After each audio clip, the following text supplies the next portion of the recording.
Hello and welcome to this week's episode of Nucleus Investment Insights. Today we ask the question, is the iron ore trapdoor opening? Iron ore has been in a well-established downtrend since June 2021. Today we're going to explore whether it'll get back below the US $50 levels of 2017 when BHP was trading at less than $20 a share. More importantly, if this downtrend does continue, how can you take advantage of it?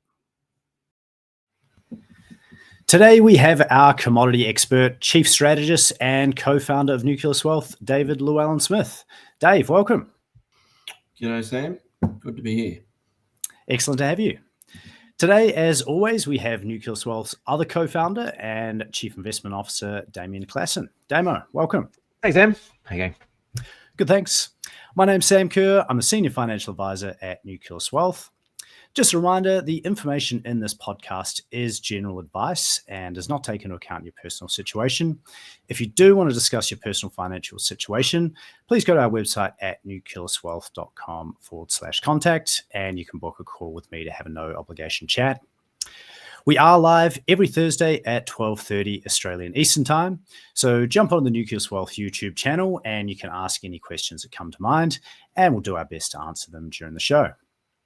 You can also follow us on your preferred podcast platform as our show is available on all the majors. And I just want to let some of the viewers know that are Sydney-based. We're going to be in Sydney around the 18th of August this month. We are a finalist for the IMAP Innovation Awards. So that's the Institute of Managed Account Professionals. For some of the innovations we have recently done, or we've actually won this award once before, but some of the recent innovations, we have around 100 different screens and tilts, which I'm sure some of the viewers are well aware of. Also, we're now offering fractional shares and also lower fees. So if anyone's in Sydney around the 18th of this month and wants to have a meeting with us, just get in touch with us via the usual channels and also wish us luck as well. So that's pretty much the intros out of the way. So Damo, over to you just to get the ball rolling and give us some context. Yeah, sure. So we've had a raft of Chinese data out recently. In the last week, there's been a whole bunch of ones, imports and exports, down dramatically from the prior year. Yesterday, we had the CPI and PPI, which is the inflation rate for consumers and the inflation rate for producers, come in with deflation in both cases. There's been a lot of talk in China about the stimulus packages, and we've been pretty consistent in terms of saying we don't think there's actually a stimulus here. Like we've been talking about, there's rumors and there's suggestions and there's maybe, but the stimulus packages that I think people have been expecting for the last 6 or 12 months really just haven't appeared, and it's actually started to look a little bit more dire. And so we thought it was well worth a bit of a catch up and talk about, I guess the most pointed part of that end is the iron ore. And where that's going to what that's going to mean. And so Dave, over to you for some of your thoughts. Okay, so excuse me. So the agenda for this potty is we're going to take a look at the Chinese economy and what I'm describing now as depression economics gripping China. Which, does give you some measure of how serious we think the problems are. Then we'll take a look at the iron ore market, how the two are going to interplay, and then, come around to market implications and asset allocation.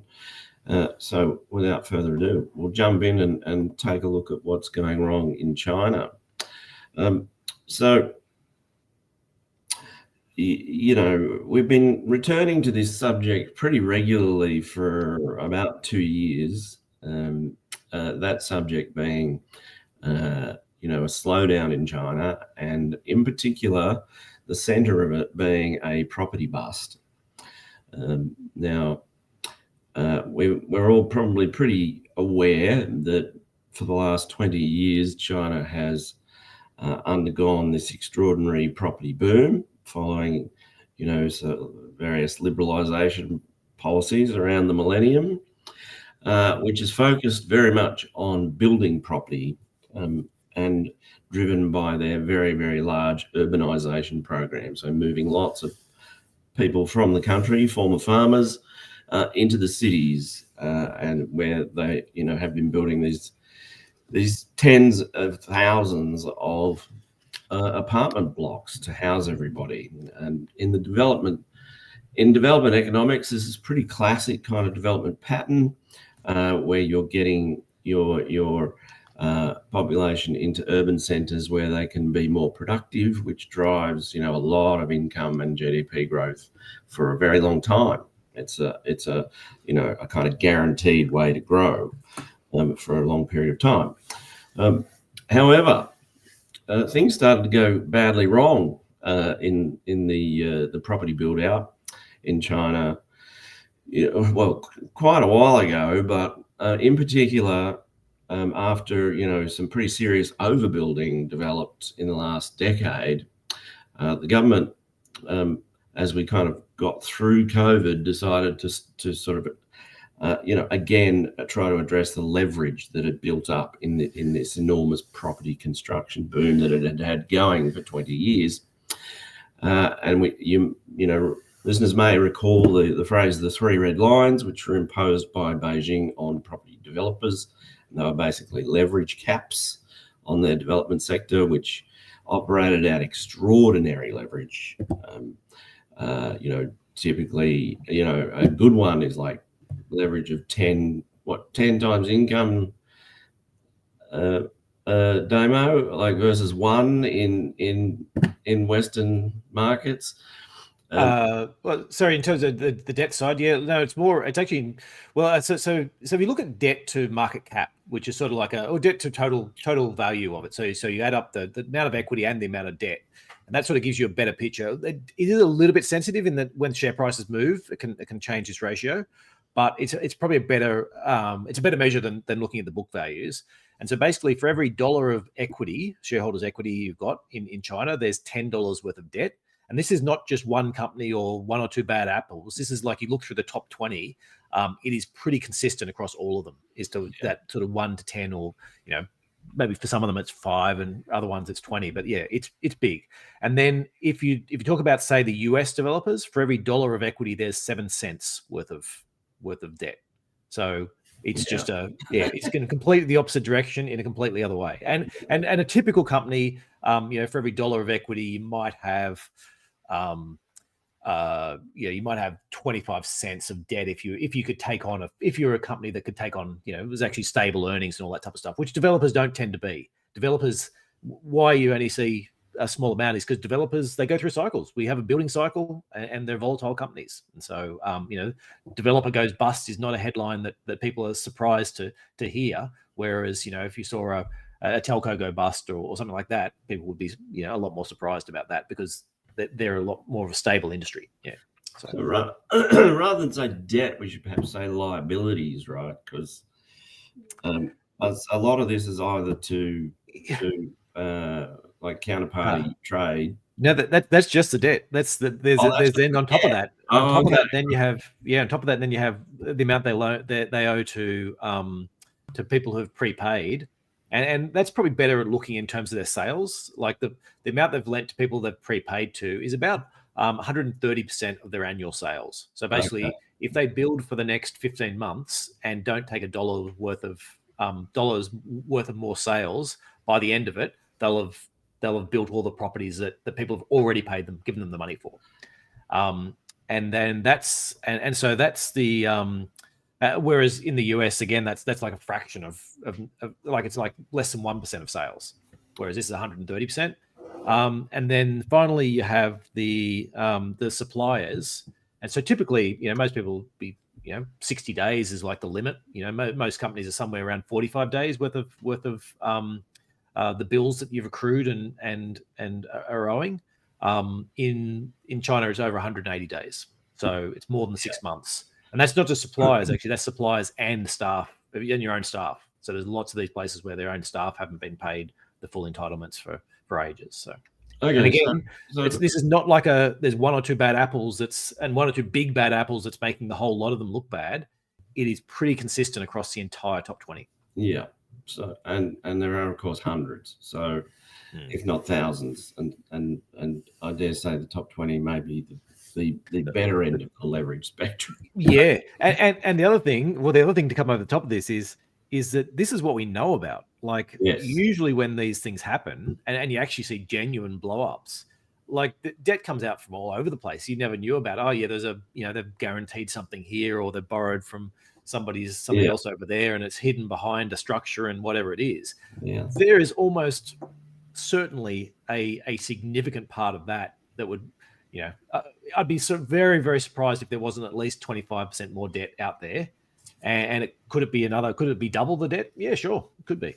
So in terms of just guarantees and other stuff. So why this matters is that it's kind of become public knowledge in China,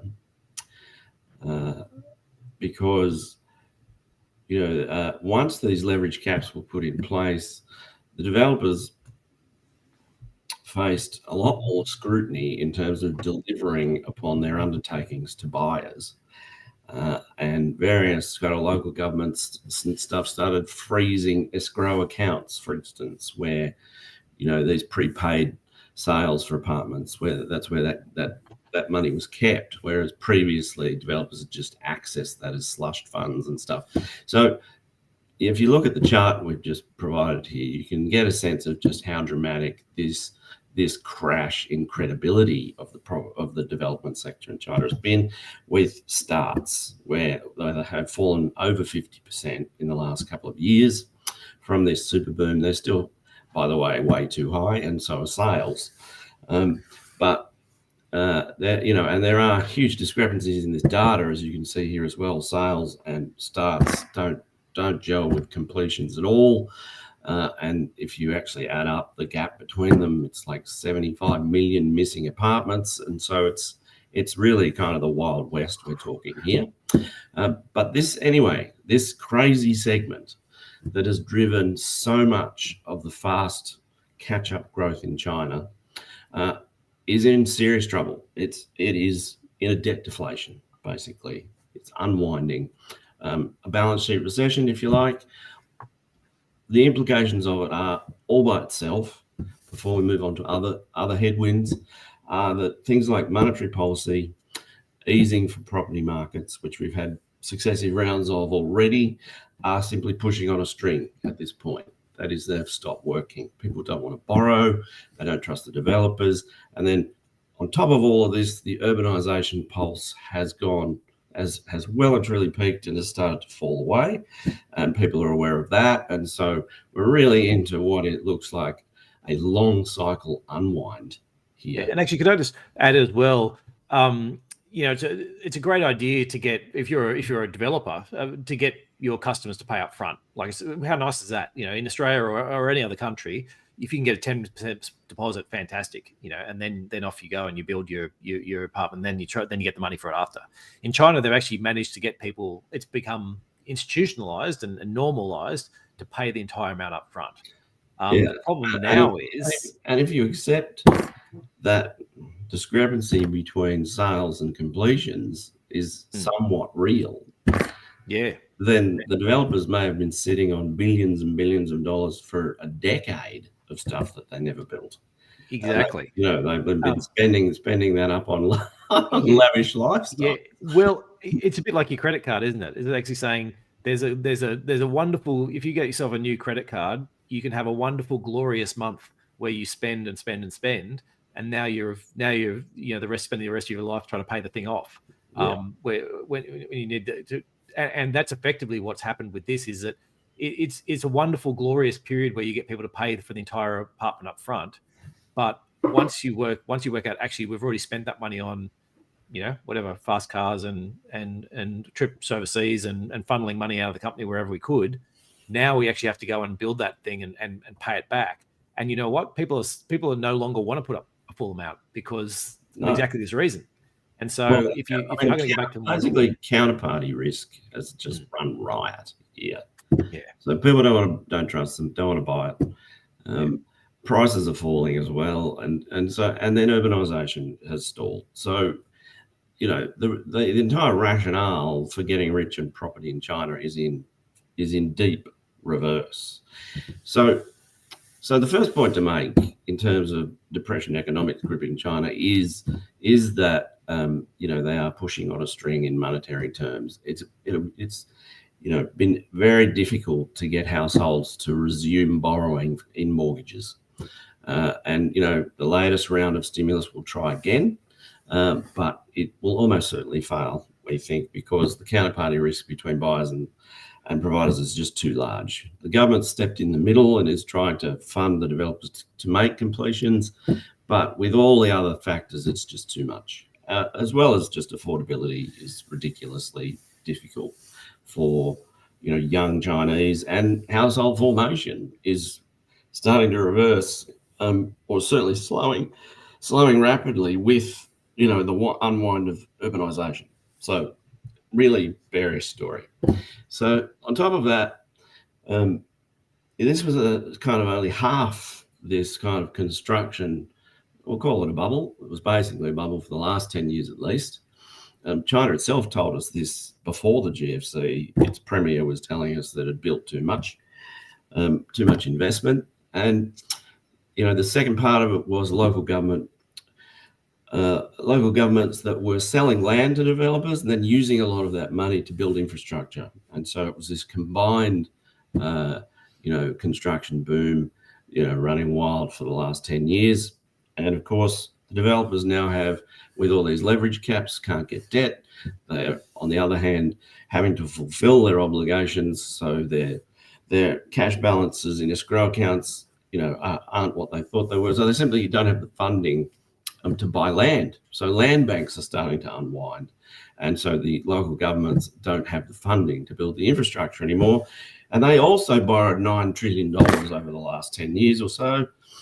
And they've stopped publishing the data even as of last year. To build this dodgy infrastructure that nobody uses, like absolute shimmering, wonderful infrastructure, but the country's still too poor for it to really be economic for the underpinning savings and income of households. And so, but having said that, it used to be really productive. So when it first started, your first airport you opened was horrendous. It was terrifically, your second one when the first one was only at 80%. It's like, okay, it was useful having a second airport. And now you're up to your fourth or fifth airport. It's like, well, the other ones aren't really being used. Well, and therefore it's not generating income to cover its debt, is it? And so no. It's just misallocation of capital, and it's a longer term drag on the economy. So that has started to generate some bond defaults as well, in terms of only very small amounts, but it has started. In local government, special funding vehicles and things have started to show some stress. And so, that's the next kind of domino, if you like, of in this depression economic story of, debt deterioration and debt deflation. Now, Beijing is, probably have to step in there at some point as well and do some debt swaps and things with the local governments, but we're nowhere near any of that yet. We think it'll unwind more first. Then a third factor at the moment is, China's in the middle of an exports bust, post-COVID, plus, all the rate hikes in developed economies and slowing consumption. And it's a pretty decent looking exports bust. So, the external economy is also slowing quite swiftly. So there's a lot of big problems here, and we see it most clearly in deflation swamping the economy, which is another part of depression economics, where, you've got all this debt, you've got a lot of it starting to sour, and if you add deflation to it as well, then you can't get your interest rates down enough. Real interest rates actually rise, and the debt gets more expensive, not less. And so you're into a debt deflation cycle, unwind cycle. Now, we've seen this before. We saw a similar version of this, much smaller, in the US, leading up to the GFC. Probably a better example is what happened to Japan as its development model came to a conclusion in the late 80s. However, in the US case and the Japanese case, they had certain advantages that enabled them to kind of manage their way through the debt restructuring process, in a way that didn't lead to actual depression, if you like. So unemployment probably got what in the US and the GFC got to what, 11, 12%? Something like that, I think, from memory. Japanese unemployment was always low through its bust by Western standards. And that, so, part of the two sort of components of what Ray Dalio calls for those examples as beautiful deleveragings was they managed to slash their interest rates to zero, print money, and crash their currencies. And those things, help you adjust your debt, because you're in a sense you're exporting your problem, right? You're increasing your domestic demand with a lower currency, raising your inflation, and so you're helping to reduce the debt burden that you're trying to get rid of. Unfortunately for China, it's kind of stuck in what we call the impossible trinity, which is this macro notion that you can only control 2 of 3 variables in your currency, interest rates, and capital flows. Only control 2 of the 3 at any one moment. And, arguably, if what was happening in China now were happening in a developed economy, you would already have interest rates at zero. The currency would be in free fall. You'd already be entering, pulling these various macro levers to make the deleveraging process easier. China can't do it. It can't cut interest rates because it's terrified of crashing its currency for 2 reasons. One, it would see capital outflow and savings ripped out of its banks, because there's immense household savings, and those banks would then be under pressure on both sides with bad debts coming in on one side and a run on deposits on the other. And of course, a falling currency would also really piss off the rest of the world and lead to probably trade backlashes from the US and even Europe. So at the moment, that means that China is kind of forced to deleverage this the hard way and do all this deflation internally.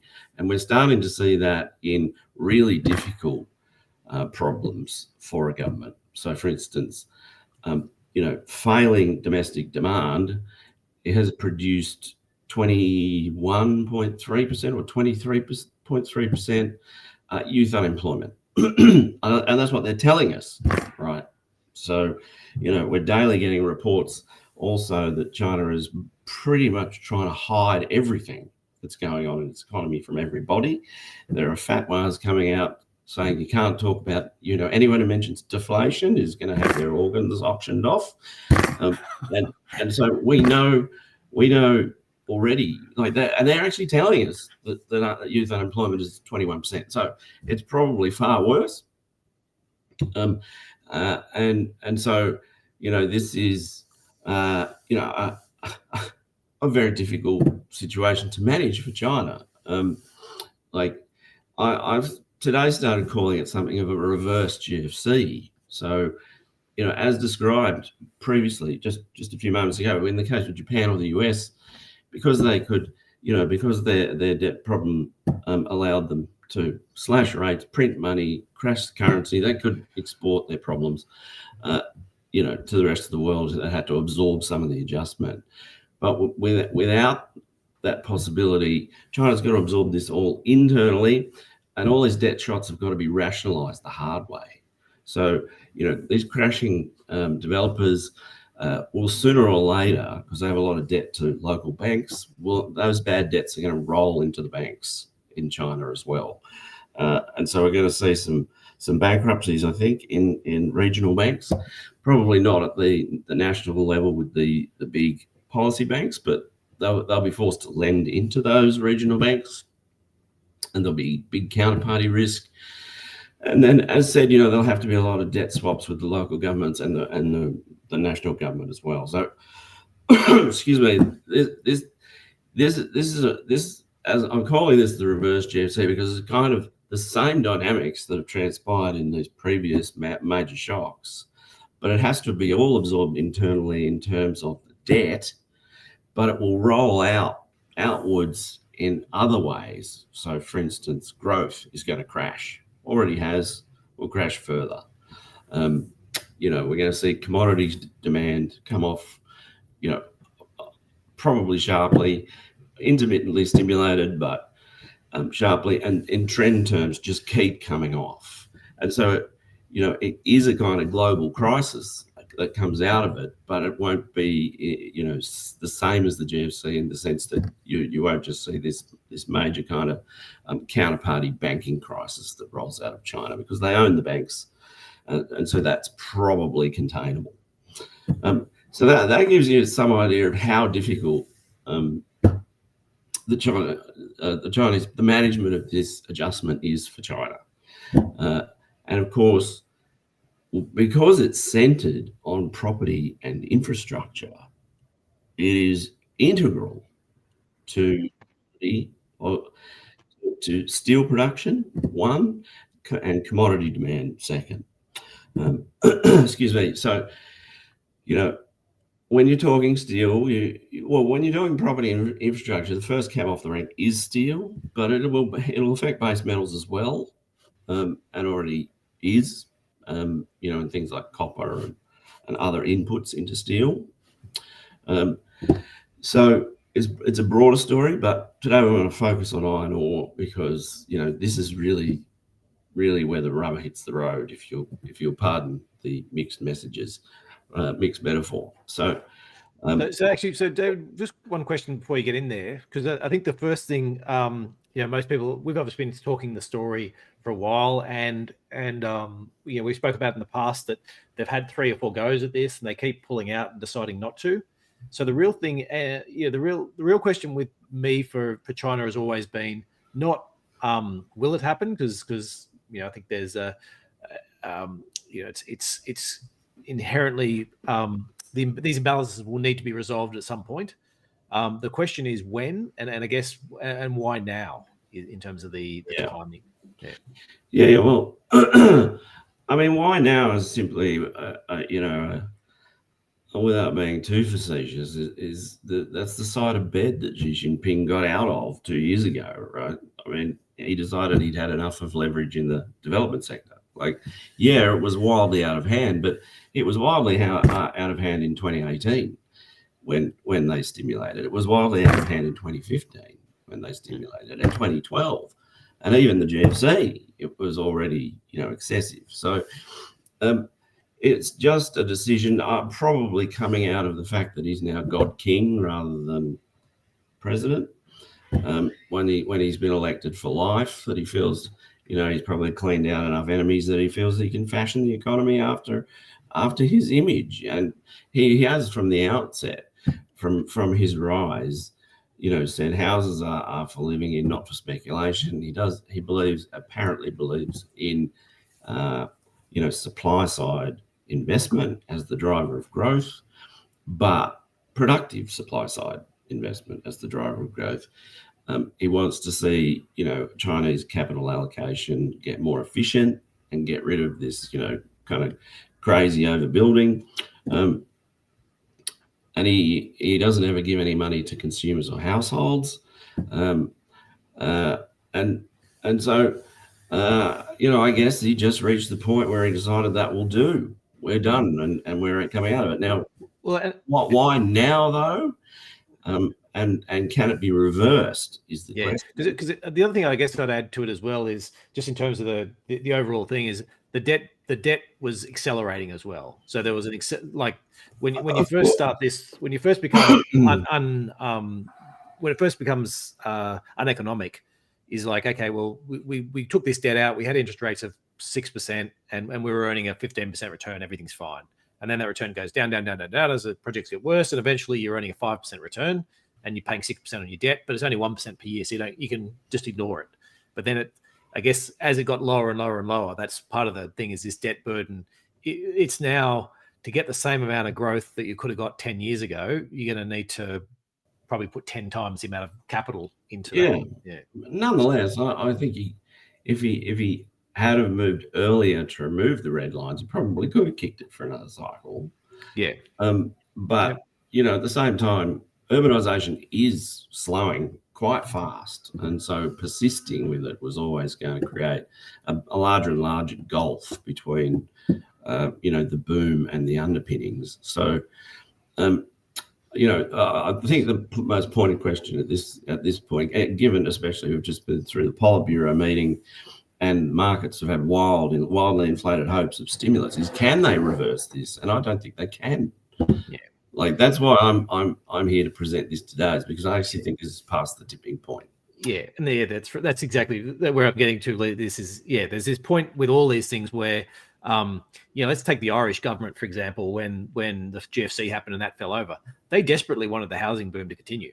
Like that was, and they were trying to get it to continue. They're trying to put stuff in, but eventually, if it passes a tipping point, and they probably stopped it from happening, several years earlier by putting more policies in to make the bubble bigger and bigger and bigger.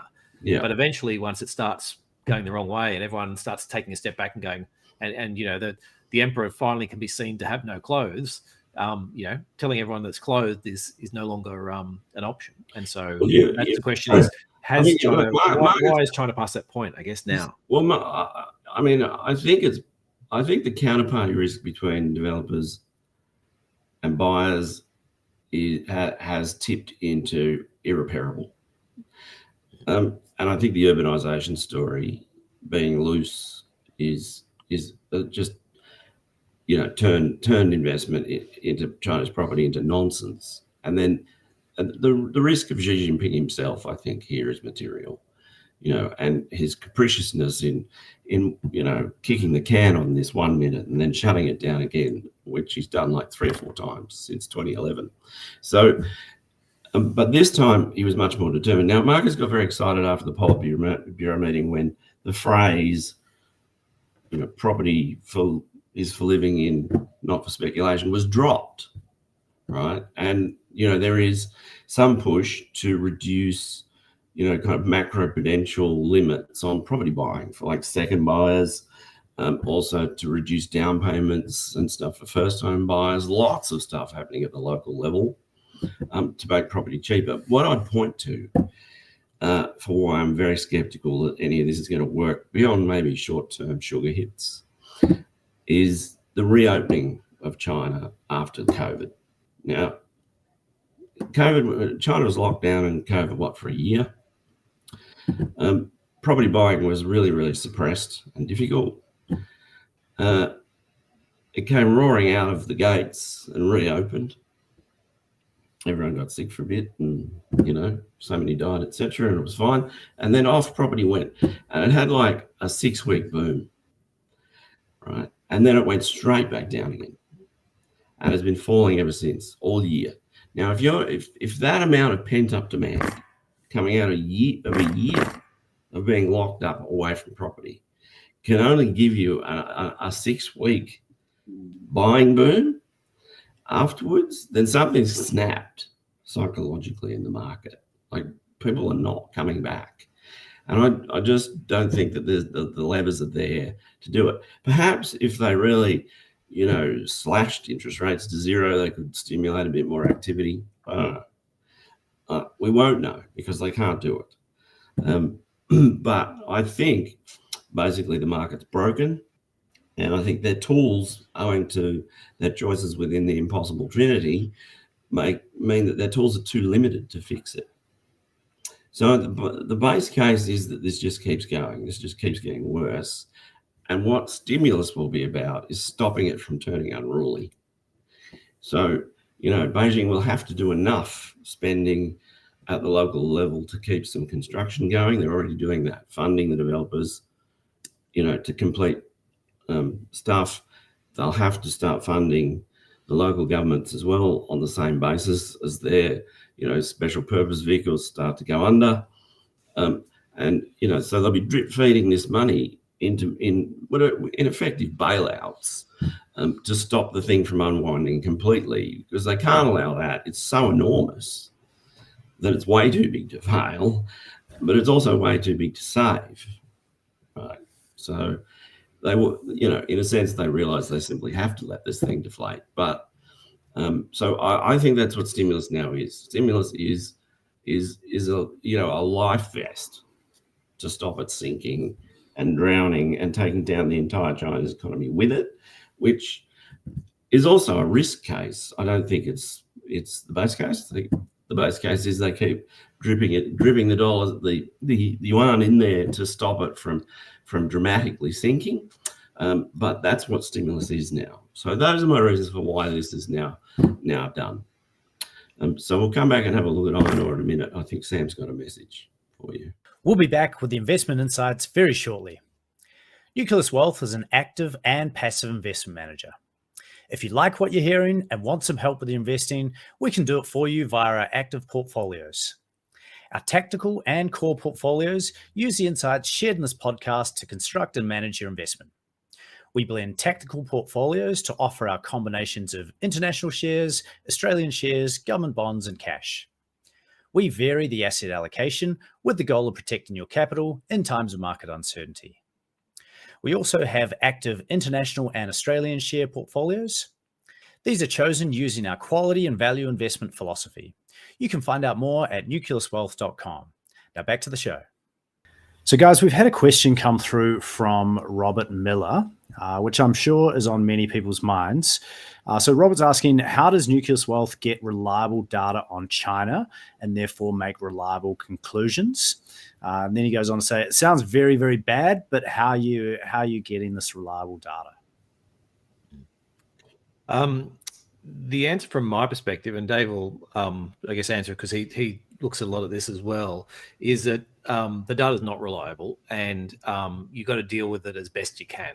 Now, I think in a certain extent, some of the trends can give you information in terms of where we're seeing, for example, those property ones. We know they're wrong. We know that they just don't add up. Like it's effectively you've got A plus B equals C, and A plus B does not equal C. A is 10, B is 50, and C is 5. And you just like that. Just the whole thing just doesn't add up.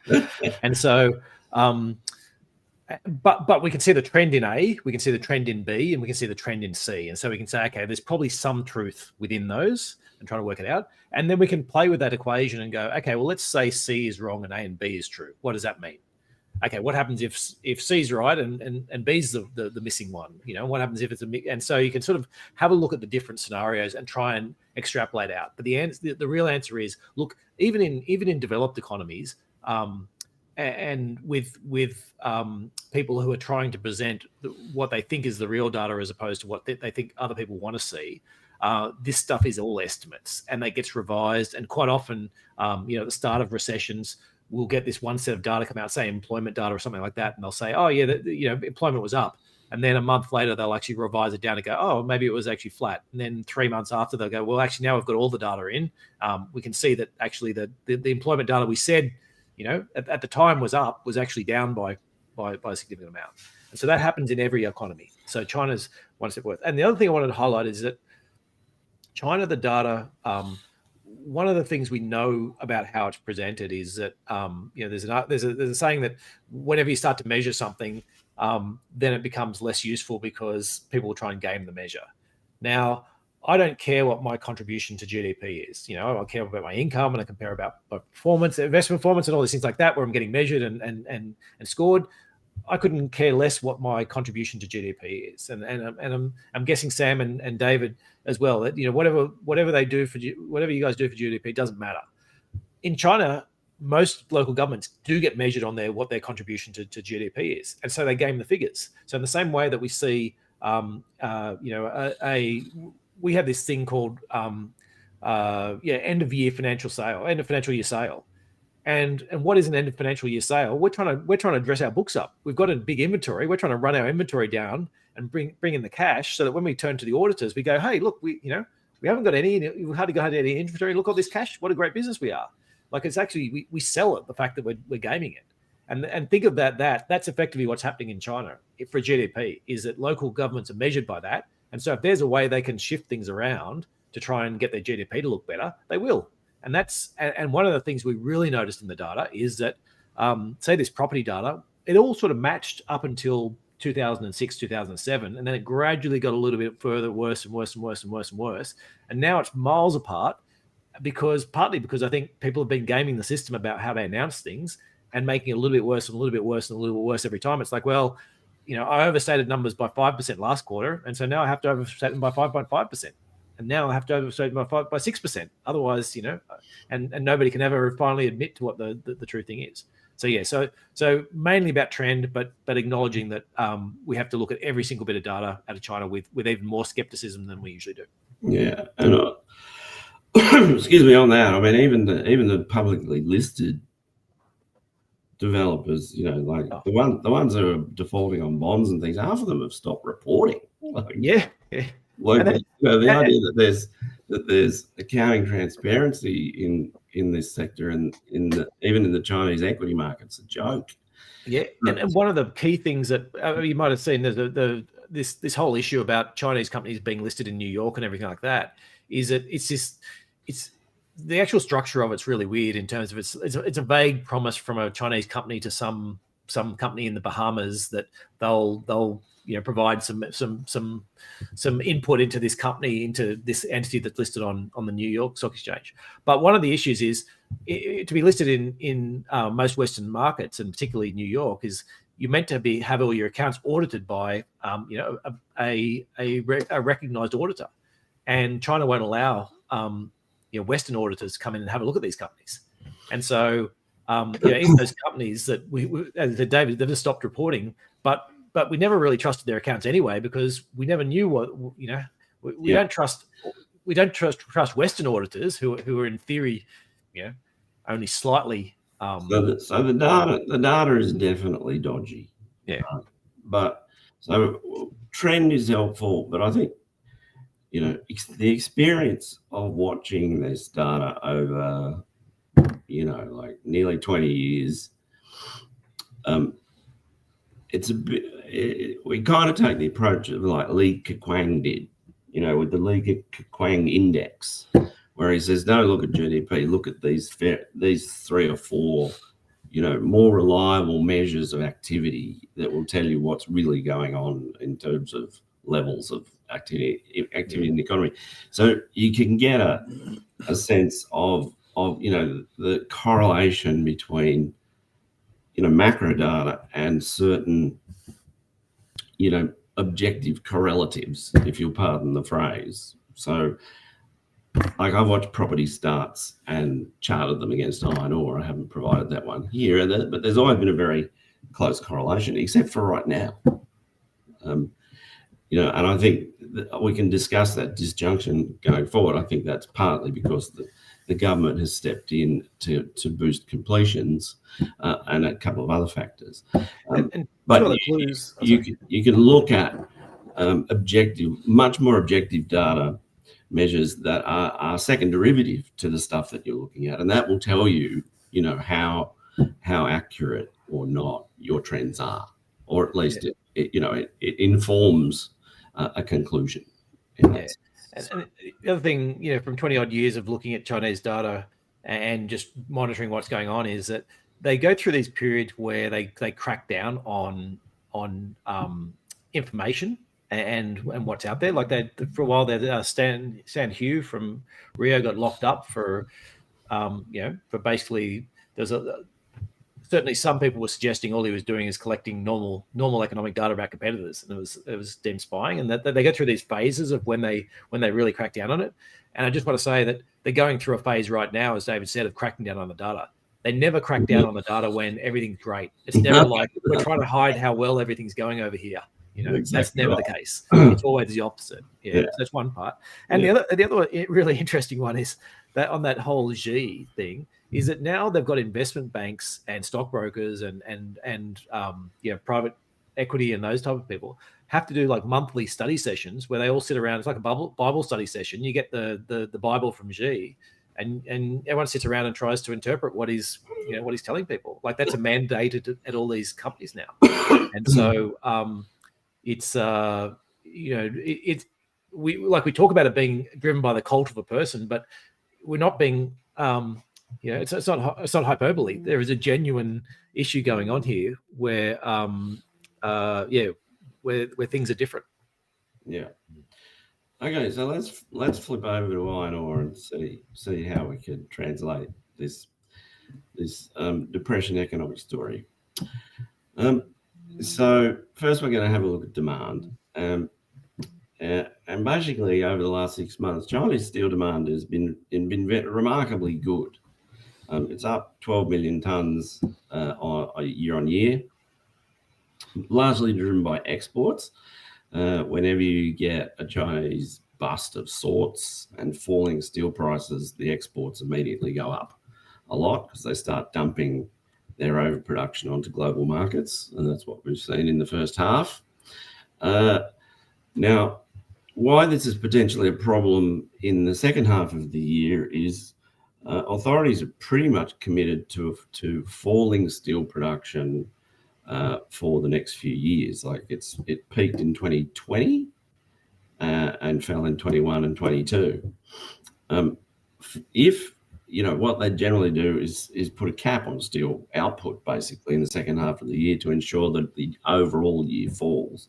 Now, because we had quite a strong first half, for us to get into an annual target below 2022, an output cap would have to cut nearly 60 million tonnes of steel output in the second half. So, that's a huge risk hanging over the market, and there are lots of rumours that it's coming.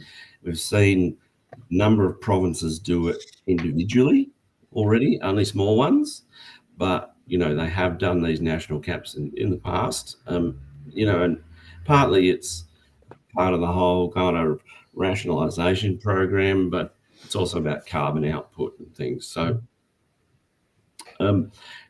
it's likely that we're going to see some kind of cap, and so that's going to be quite an impact from an official standpoint in terms of demand. Now, irrespective of that, I think that the property bust and the infrastructure bust, which so far the infrastructure bust basically hasn't happened. We've actually been in an infrastructure boom for the last probably 6 or 8 months. After last year, they ramped up the quotas for infrastructure at the local government level.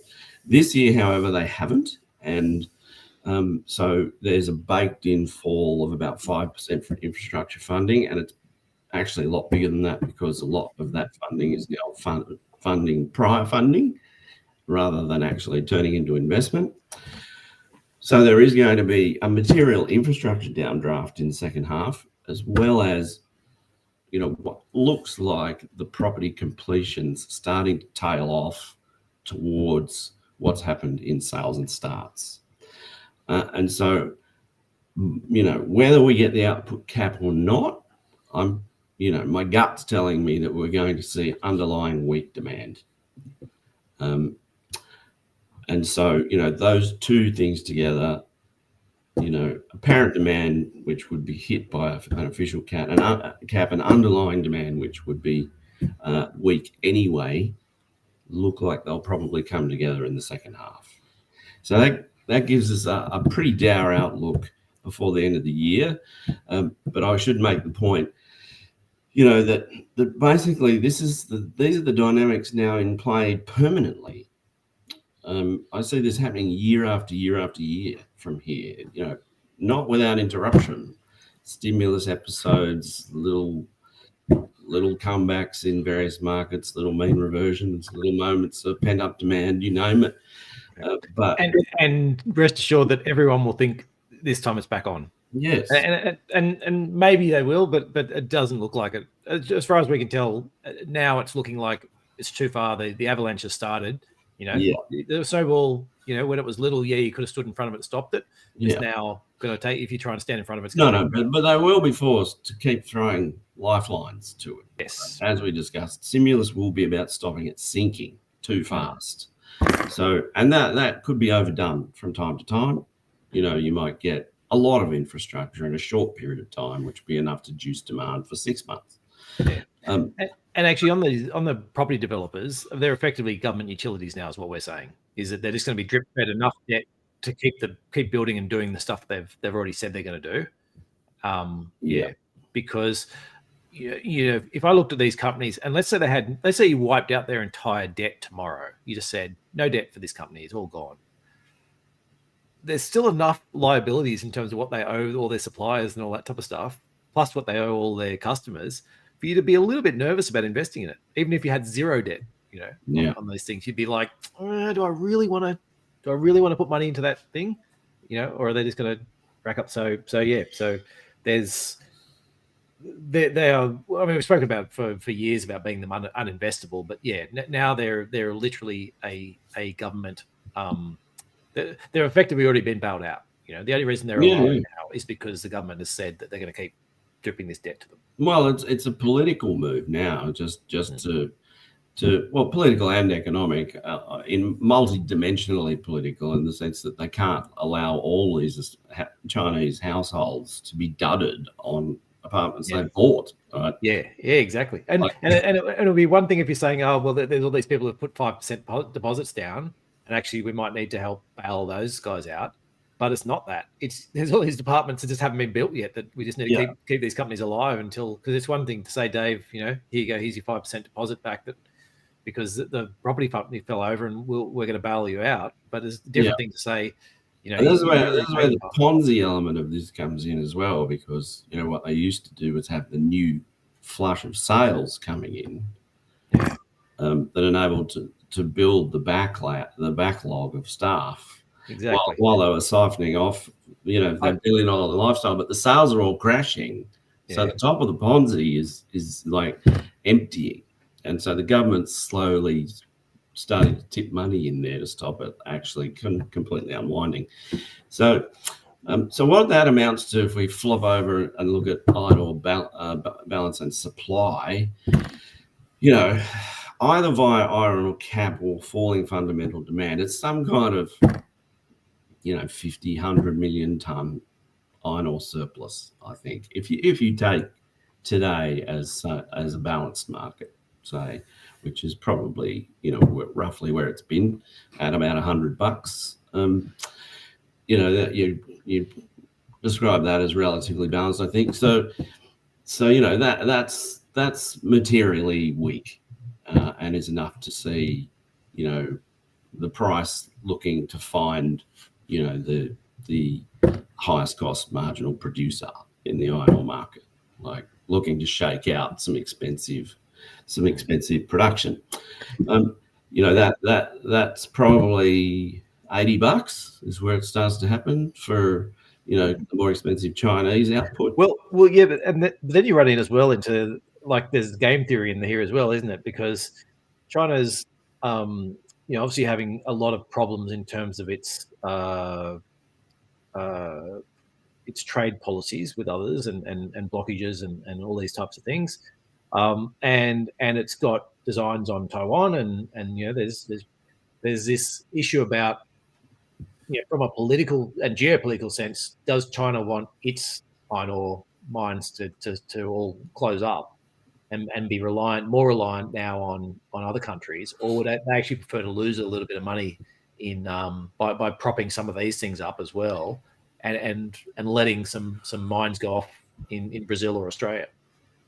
And you know, I'd argue that's a bit of a problem as well. That, you know, that might be the top of the cost curve, but there might be some uneconomic, some people that are willing. There might be, especially since, you know, they're clearly at least preparing for the possibility of war. You know, that may be part of their calculus. That's possible. So we see a surplus, and therefore falling prices. Now, once you go out to the medium term, over the next 3 years, and I guess that's long enough to be long term, it just gets worse and worse. So yeah, we've had about a 20 million ton expansion this year in supply. Next year it's more like 40. The year after, it's another 40. But then you've got to throw in Simandou in Africa, which is 90. Now, whenever that comes on, 25, 26, maybe that's 2027. But the point is, that's a lot more iron ore that's coming. It's nearly 200 million tonnes coming over the next 3 years. And if this thesis plays out, you're going to see Chinese steel production fall roughly, probably at the rate that we've already seen over the last 3 years, maybe 20 million tonnes a year. So by the time you get to all of this new iron ore, you will have lost another 50, 60 million tonnes of Chinese output. Now, some of that may be offset elsewhere, but not much. So you're already creeping up to like 100 million tonnes of iron ore that you won't need over the next 3 years on top of the surplus we see in the second half, before you get this other 200 million tonnes coming in. And so it's just a very nasty outlook over the next 3 to 5 years. And then if this Chinese development model is going through this big adjustment, then it just keeps going, roughly like what happened to iron ore through the 1990s after the Japan booms, where it just kept falling. And I think it originally bottomed out at what, $12 or something? So inflation adjusted is probably more like 20. Yeah, sure. Yeah, but it's crazy low prices, right?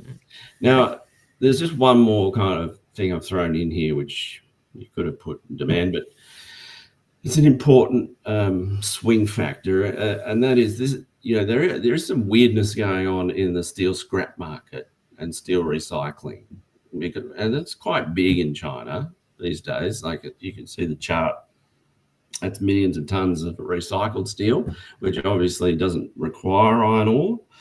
And you can see like it grew really fast up until COVID, went wild during COVID because demand for steel was so crazy during the COVID stimulus. But it's really come off hard since 2020.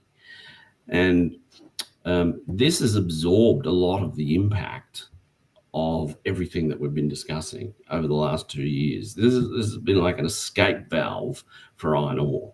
Without this, iron ore would already be trading at $50. Like this is, what have we got the peak there of output? I can't read that. I think it's like 40 or 50 million tons of steel here that's been absorbed from the peak to the trough. Like it's weird. It's driven to some extent by steel scrap being more expensive than iron ore because there's just not enough of it at the moment. I haven't read a convincing argument as to why. So it's a bit more expensive to produce. And I think, the global energy shocks have played a role in this as well, because recycled steel uses electricity. When you say it's more expensive, it's not more expensive to make steel from. It's much cheaper to make steel from recycled steel than what it is from the raw imports. But the issue is that most of that cost is electricity. Yeah. And so that's where, as you said, when electricity's prices of and just security of electricity is an issue, you can see some reason for saying, okay, let's shut down some of these things and just take the raw iron ore. Yeah. But as an overall, it doesn't make sense. No, and this runs completely counter to the last 5-year plan as well, which actually said by 2023, I think it was, or 2024, they wanted to have this at 300 million tons. Now that's way more. It went down at, I can't read that, 150 or 180, 160, something like that. Like this is supposed to be far higher in central planning terms, but I think they've been mugged by the energy shock. So China's had to dramatically expand its thermal coal output over the last 2 or 3 years, and it's had energy rationing even. They've had to do reform, all sorts of stuff. So I think it's related to that. So I do wonder if, as the price of thermal coal comes down, and it's got another leg down coming, it hasn't fallen all the way yet.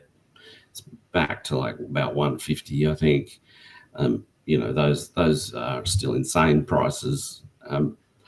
As the world adjusts to the Ukraine circumstance over the year, in the next year or two, and gas and coal, which are plentiful, but they, once you reestablish security of supply, those prices will keep coming down, and this should rebound. So ultimately, this should be another risk factor for even more pressure on pig iron and iron ore supply.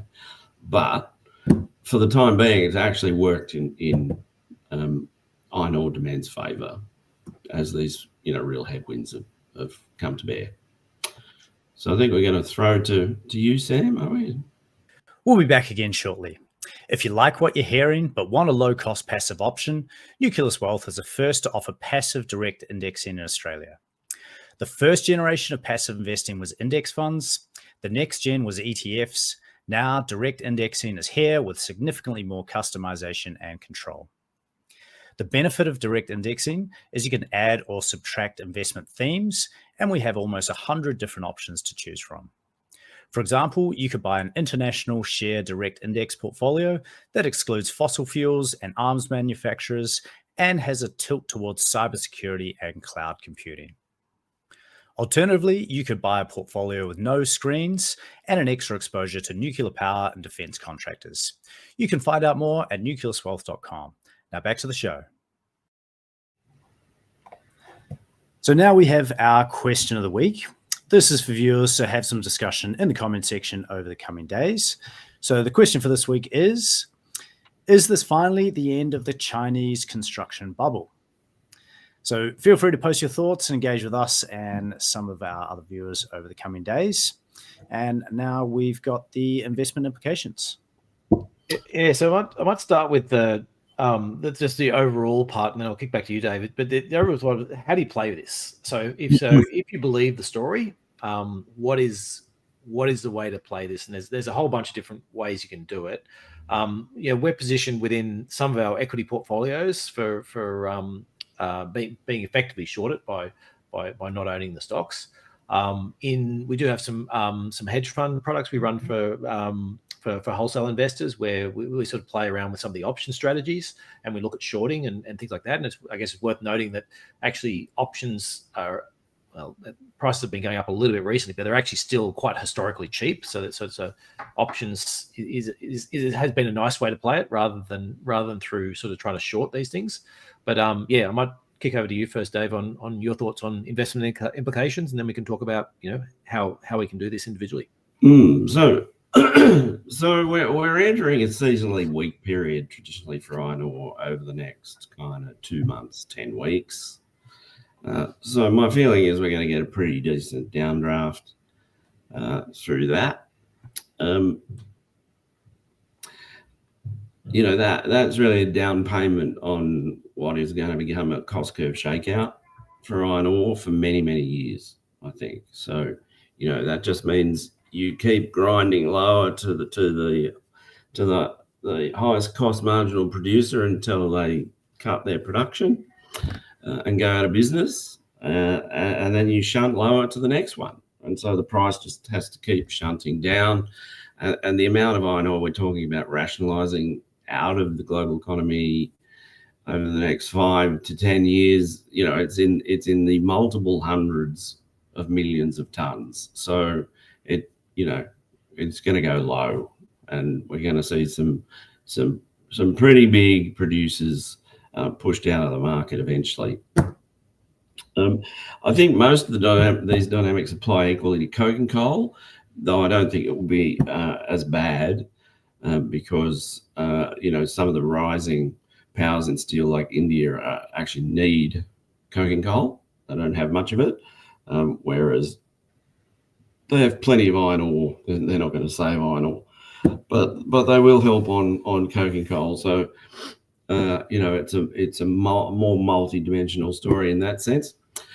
In macro terms for Australia, this is just a beautiful rerun of the 2015 experience, where which was basically the last time Xi Jinping put China through a property correction. On that occasion, he panicked and it was cyclical. He managed to revitalize it. And you never know, maybe he can do it again. I just don't think so. You can't write it off as an upside risk. That experience was iron ore tumbling to like $37 only briefly before kind of rebounding and hovering around 60, which absolutely smashed the federal budget. It demolished nominal growth in Australia, ripped national income to shreds, ushered in 10 years of weak wages and an extraordinary low-inflation period, and that all comes with this again. Only this time, I think it takes longer, and it stays lower for longer. So that's much more painful over the longer term, much more difficult. So that's falling living standards. Basically, is what you get out of that.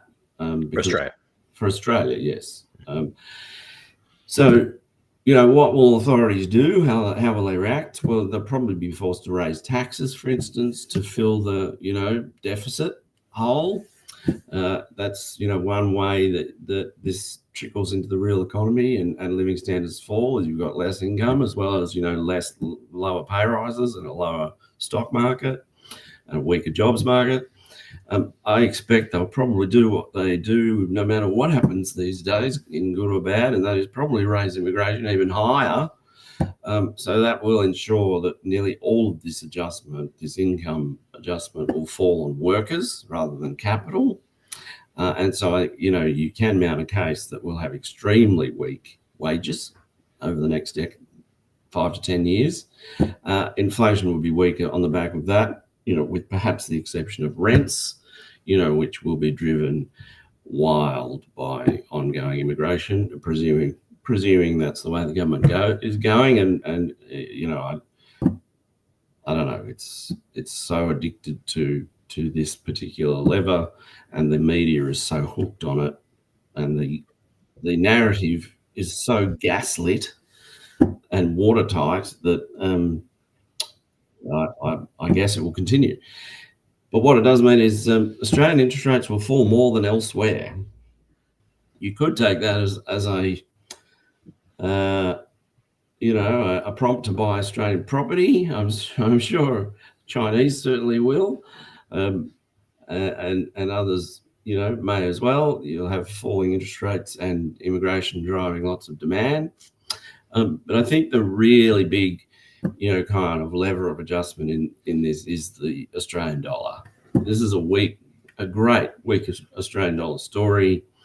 And I've been shopping around for a few weeks, this narrative that, this could lead to a kind of 90s rerun where the Australian dollar fell into the 40 cents ranges, because not only are you going to have this unwind of Chinese commodity demand a la Japan, post-Japan in 1989, as you did through the 1990s, you'll have a very strong US dollar, as its, technology firms all dominated the internet, but in this case, it'll be artificial intelligence.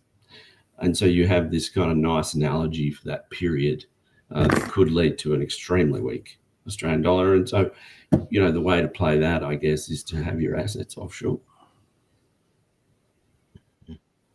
Let's talk quickly about iron ore, a couple of different ways you can play it. So as we look at this from a portfolio perspective, so you have an equities portfolio, you can just get rid of iron ore. Okay, so now you probably, if we're right, your portfolio is going to outperform in terms of getting rid of the iron ore, and it's a big part of the Australian market.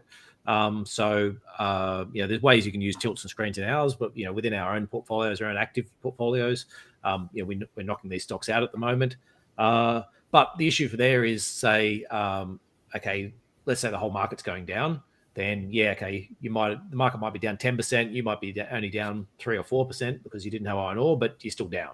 And so the question for people then is saying, well, within, say, hedge fund type strategies, what are the types of things you can do? You can do sort of long and short. So it's quite some of the trades we do within these types of strategies is, we'll go out and buy all the stocks or a bunch of stocks in the index, at least a representative sample, and then we'll short the index itself with the view that, in that case, if the market falls 10% and the stocks we've got, because they don't have iron ore, only fall 3 or 4%, then you actually get a 6 or 7% return on that type of thing.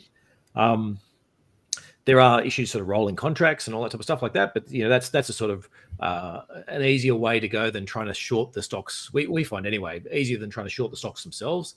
That can be risky in terms of if you're short the stocks, and you get squeezes of some sort. And let's say that you do get a Chinese stimulus package, and all of a sudden the market takes off, and you're forced to, you might be stopped out or forced to sell it at rates, or have to meet sort of quite significantly higher collateral issues.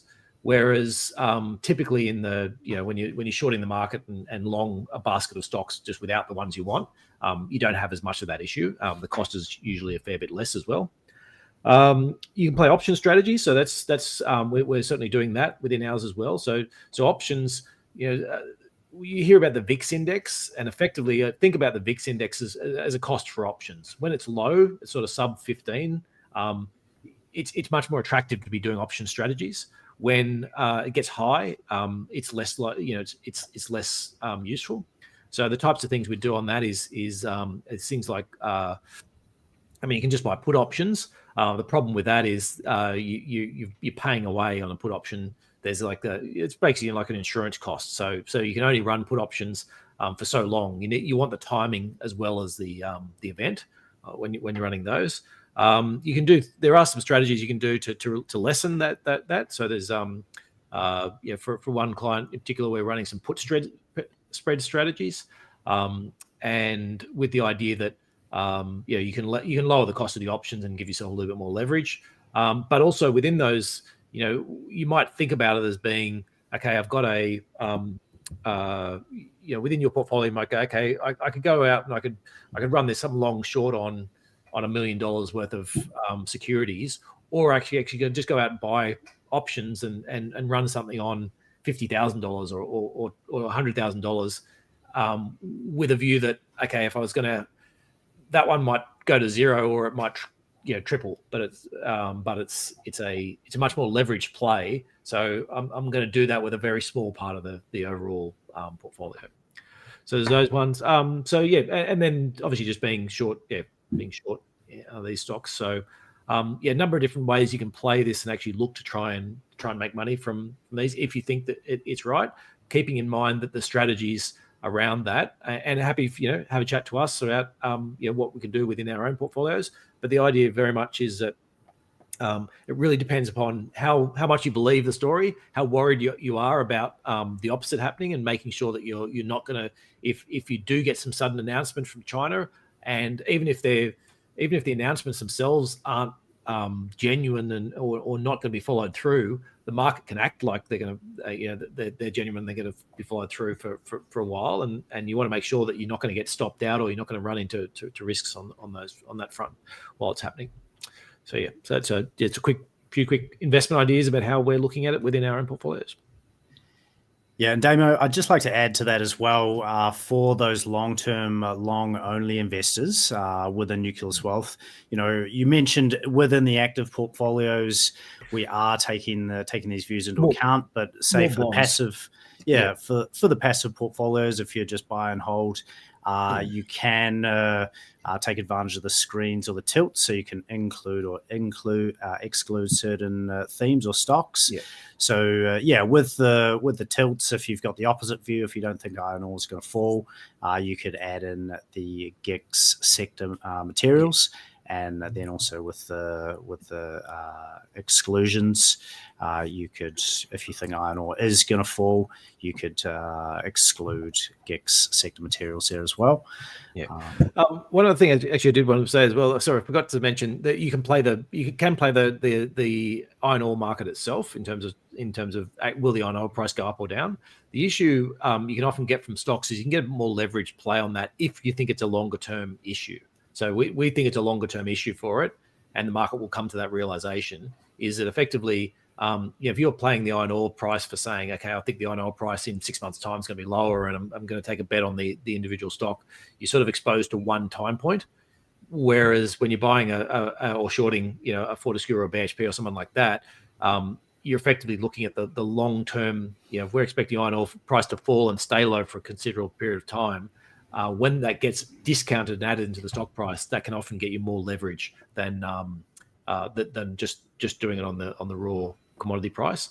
And so just think about that in terms of the risk. Everything with these is all about sizing. It's about saying how big of a how big of a risk do I want to take? I want to make sure if things go the wrong way, they're not too exposed, but I want to get maximum leverage for minimum upside. So yes, minimum downside. Sorry. That's one, Damo. So I just want to put it out there to our listeners and clients. We really like what we do. We think there's lots of value in it, and if our clients and listeners are getting value as well, we'd really appreciate if you can just click subscribe or hit the like button. That's going to help us grow our influence and get this message out to more people. So yeah, just click subscribe now. We'd really appreciate that. And if you know of anyone that might get some value out of today's episode as well, it'd be great if you can share it with them. So that almost wraps us up for today. So Dave, thank you again. Valuable content. I'm sure lots of people are going to resonate with what you guys have got to say. And the story will continue to unfold. And I'm sure we'll be talking more about this in the future. Cool. Thanks. Cheers, guys. So we do welcome your feedback on this podcast, especially in regards to suggestions for future topics. If you do have any ideas, drop it in the comment section below or send us an email at contact@nucleuswealth.com. So that wraps us up for today. So for myself, Damien, Dave, and the rest of the team at Nucleus Wealth, thanks for watching, and we look forward to seeing you next time. Bye for now.